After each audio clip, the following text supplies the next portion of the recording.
Bana, baada ya Mbosso Khan kuweza kuachia EP yake yenye nyimbo takriban 7, mikwaju 7 ya moto kweli kweli kwenye industry hii ya Bongo Flava, na watu walikuwa wanajiuliza hichi kipaji Mbosso amekitoa wapi, lakini naweza nikasema tu ni kipaji ambacho ni kikubwa mno na kinahitajika kutunzwa sana kwenye hazina ya muziki wa Bongo Flava, kwa sababu ni anatunga nyimbo nzuri, anatunga nyimbo ambazo pengine zina mwelekeo mzuri na zinapendwa zaidi na mashabiki.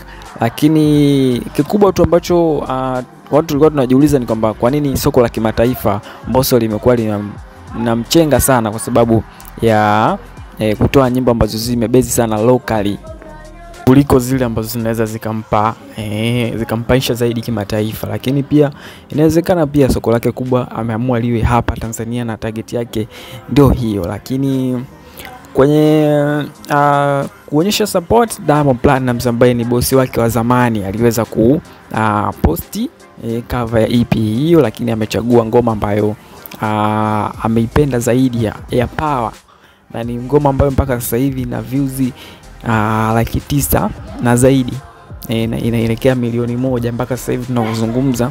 Kwa hiyo ni ngoma ambayo ni nzuri, ni ngoma ambayo imetokea kupendwa zaidi.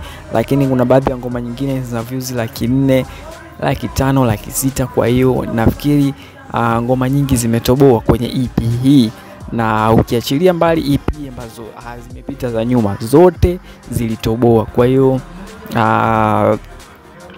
aliwahi kutoa album, aliwahi kutoa EP. Kwa hiyo amejipambanua na wasanii wengine, kwa sababu vitu vyake tunaona kabisa kama vina impact na vinapendwa katika jamii yake. So Diamond alidedicate ngoma hiyo kwa Zuchu ambaye ni mkewe, kwa hiyo akamuita Power wangu. Kwa hiyo ndio hivyo, ni katika tu kuonyesha ile love na nini.